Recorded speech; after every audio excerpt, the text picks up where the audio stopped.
वह गुरु गुरु नहीं है। स स्वजनो न सस्यात्, वह स्वजन स्वजन नहीं है। स पिता न सस्यात्, वह पिता पिता नहीं है। सा जननी न स्यात्,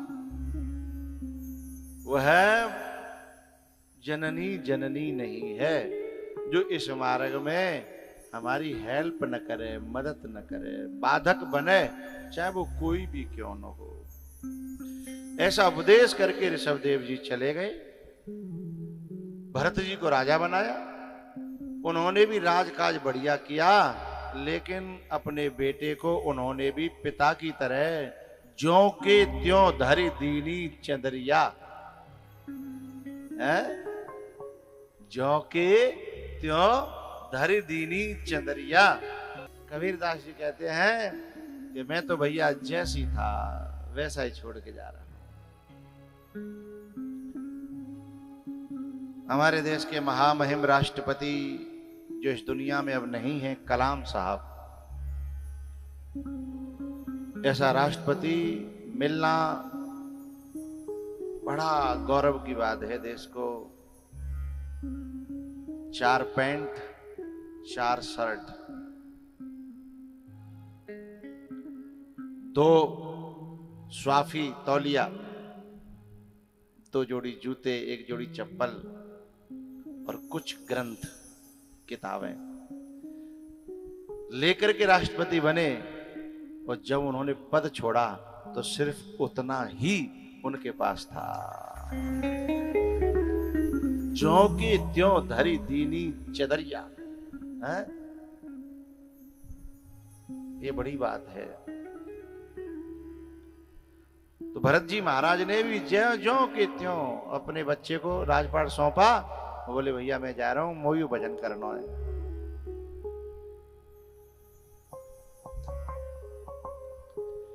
एक छोटा सा घर बनाते हैं ना, उसमें भी हम विभाजन करते हैं। जी बाबा को कमरा, ये मम्मी पापा को, और ये नातीनों को पढ़वे लिखवे को।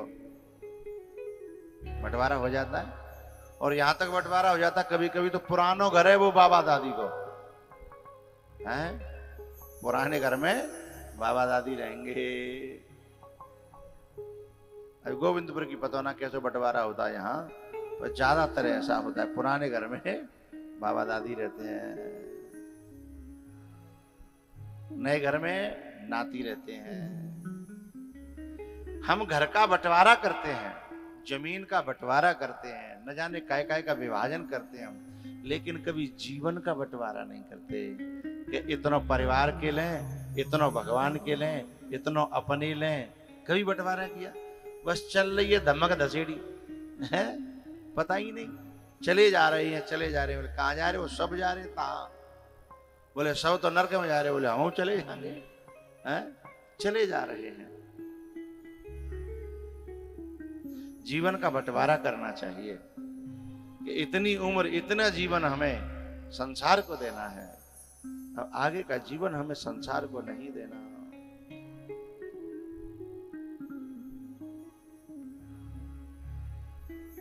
मेरी डेट ऑफ बर्थ इन भक्त लोगों को जाने कहां से पता लग गई। अब मेरा जन्मदिन मनाने की कोशिश करते हैं, लेकिन संतों के बीच में बैठा हूं, जब वो डेट आती है तो मुझे रोना आता है। 40 चली गई, 45 चली गई, 46 चली गई, 47 चली गई, अब 50 आने वाली है और 50 भी चली जा रही है। लोग खुशी मनाते हैं, मैं भीतर से दुख मनाता हूं।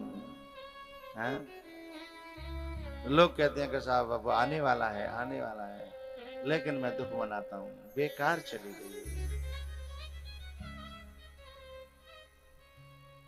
संत भगवान बैठे हैं, मन की बात कह रहा हूं। ये कथा में भी भक्ति भाव तो कभी कभी बनता है, नहीं ये भी लोक ऐसा खा जाती है। हमारे मन में जो लोक ऐसा छुपी रहती है वह हमारी उम्र खा जाती है। सच में अपने लिए कथा कभी कभी होती है, कभी कभी कोई माहौल मिल जाए तो खुद को भी श्रवण करने को मिल जाता है। और नहीं तो कथा कराने वाले भी वैसे होते हैं, वे कहते हैं इतने बजे बैठना है, इतने बजे उठना है, ये भजन होना, ये कथा होनी है। मैंने कहा तुम्हारी राजी है? मेरी झाड़ी पूरी हो रही है, उनको जो काम पूरा है, लेकिन जीवन तो जा रहा है ना, जीवन चला जाता है उसमें है?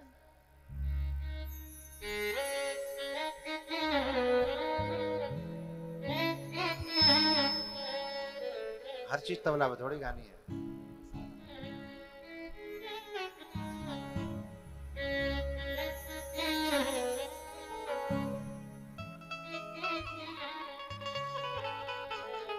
चली जा रही है उम्र धीरे धीरे, चली जा रही है उम्र धीरे धीरे। सुबह शाम आठों पहर धीरे धीरे, सुबह शाम आठों। हमारे ये परिचित बने, कौन से पद पे आता है? वीडियो, वीडियो है ना, ये ज्यादा ना वीडियो होता है, ज्यादा ना जवानी तर्रारी गई हाय, ये ऑर्डर करते यूं करके एकदम चले आते। जितने नौकर चाकर है ना, आज भी चाहे पुरानी कोठरिया हम परे हैं, डरे हैं, वो रुतबा, वो पद है, वो ऑर्डर, वो गाड़ी, वो नौकर, वो ड्राइवर है, कहाँ गया?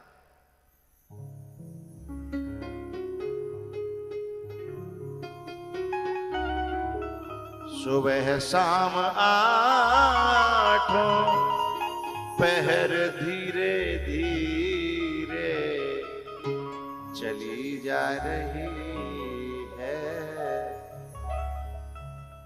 मेरी जो नई उम्र थी ना, तो मैं ऐसे सीढ़ियों पे कभी एक एक सीढ़ी पे पाँव नहीं रखता था। एक एक सीढ़ी पाँव रखूंगा मैं, हैं? चार सीढ़ी, छह सीढ़ी, यही उल करके मैं कहता हूँ ये बाबरे लोग हैं, बताओ इतनी ऐसी सीढ़ी बना रखी है, अरे इतनी बड़ी बड़ी बनावे। लेकिन कल नहरे में नहायो परसों, और मैंने तेरी भी कोशिश करी, दुनिया के दिनों सांस भूलेगी धरे और रहेगा, कर ले बेटा आगो बढ़ा को है। तब पता चला कि सीढ़ी ऐसे क्यों बनाते हैं लोग, हैं? तब पता नहीं चलता था, हैं? अब पता चलता है। अब यूं लगता है ने सीढ़ी और ने छोटी छोटी हो जाए, हैं? जो छत पे जाते हैं हम, तो छत पे जाने के बाद कहते हैं भैया लाने के बैठे जाते, फिर अगली पे चढ़ेंगे, हैं? अरे कब जवानी आई निकल गई, अब ये सफेदी आ गई ना, बड़ा दुख होता है। यूं लगता है जीवन बीता जा रहा है। सुबह शाम आठों पहर धीरे धीरे, चली जा रही है उम्र धीरे धीरे, चली जा रही है।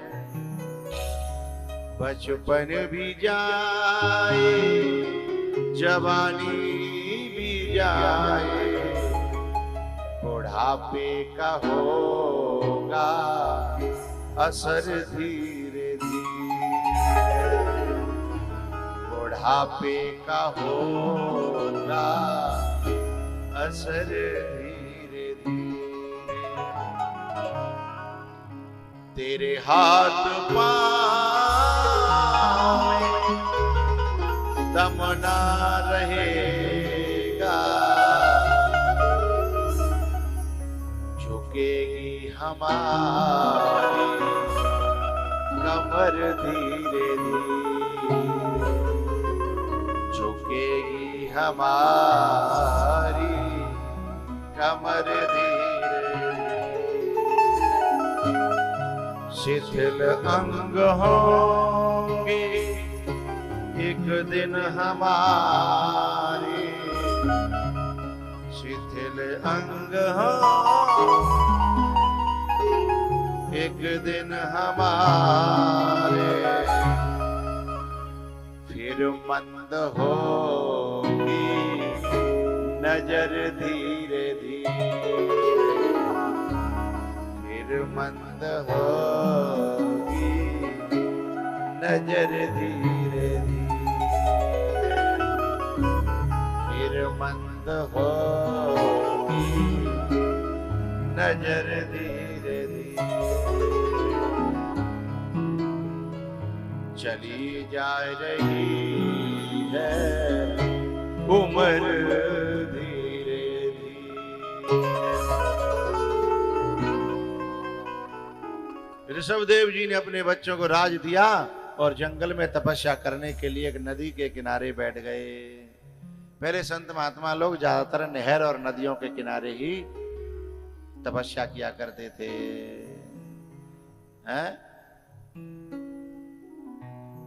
वहां एक हिरणी जो है पानी पीने के लिए आई और अचानक से पीछे से कोई दहाड़ सुनाई दी और तेजी से उसने छलांग लगाई तो उसका जो गर्भस्थ शिशु था वो जल में गिर गया, तड़फड़ाने लगा और ये बह के मारे भाग गई।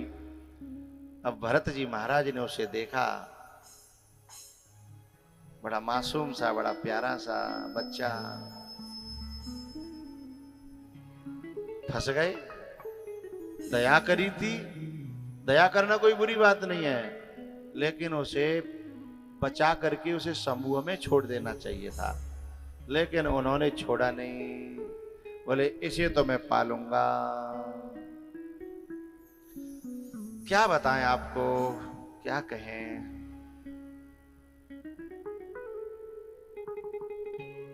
सीता जी के ससुराल में और मायके में दोनों जगह सोने चांदी की कमी थी क्या? कोई बताए।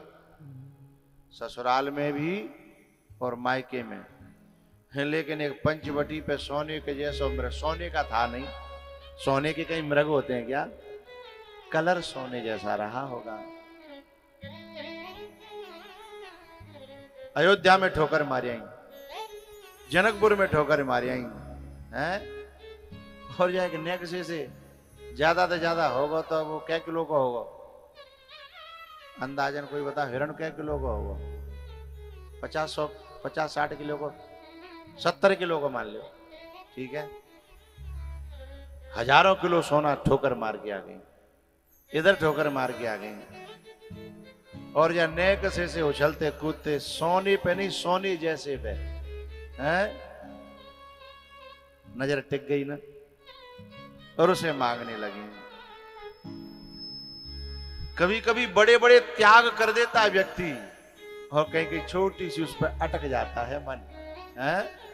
सीता जी यही तो कहना चाह रही हैं।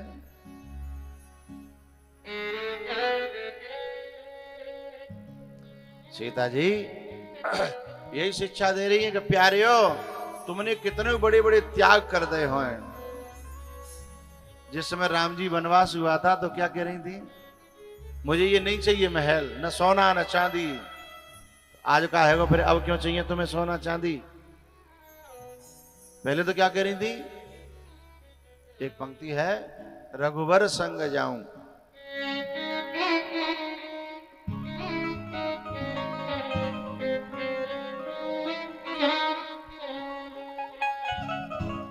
न रहनो न रहनो न रहनो।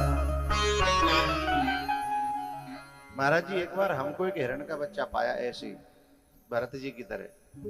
राजस्थान में बीकानेर में कथा कर रहे थे, तो हम जंगल में सुबह सुबह जूता पहन के टहलने जाते थे। तो जंगल में टहलते टहलते इतने जंगल में निकल गए कि दूर दूर तक कोई गांव न था। बात समय की बात है, जब हम आए, ये कहो कि बल्ले बल्ले थी, जवानी भर्रा रही थी, टहलने में कोई थकान नहीं होती थी। निकल गए कई किलोमीटर, अच्छा, अक्सर करके हिरन वहीं बच्चा देगा जहां गांव दूर दूर तक नहीं होगा।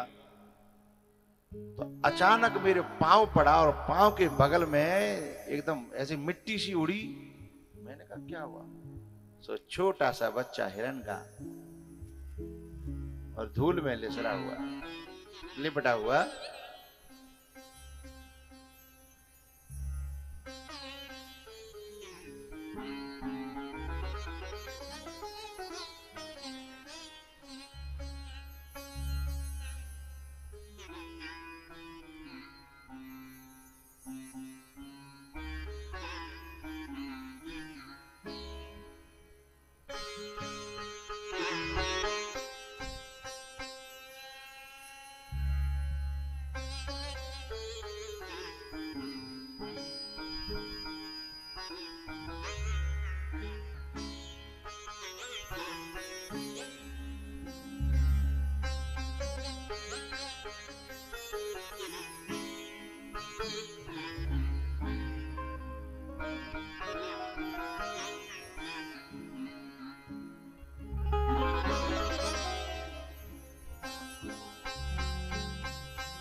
इतना प्यार आने लगा उस पे, मासूम सी आंखें, मासूम से हाथ पांव, बड़ा कोमल, बड़ा प्यारा।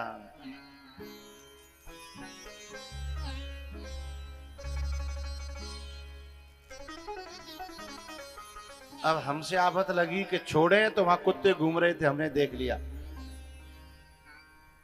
और यदि ले आवे तो फिर हमें याद थी भरत जी की कथा कि हम कुंभनी की तरह फंस नहीं जाए। आगे कुआ, पीछे खाई, और दोनों तरफ से आफत आई। कथा सुन रखी थी।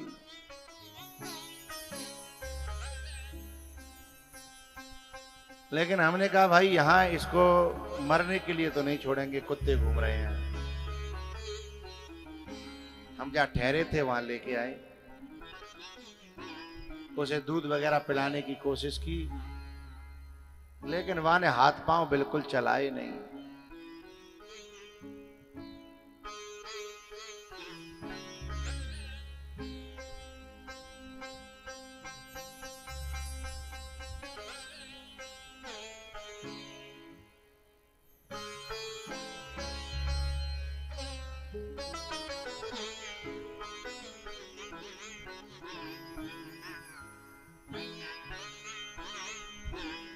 जो लोग वहां मिले, हमें उनसे परामर्श लिया, मैंने इसका क्या करना चाहिए भैया? बोले अब आप ले चलो, कल इसको जहां हिरणों की टोली होगी वहां टोली में छोड़ेंगे, तो वे अपने आप इसे सहारा लेकर के ले जाएंगे। फिर दूसरे दिन हम जहां हिरणों की टोली मिली आगे, वहां गए, फिर वहां से छोड़ा। यदि ये कथा न सुनी होती तो हमने भी उस बच्चे को पाल लिया होता।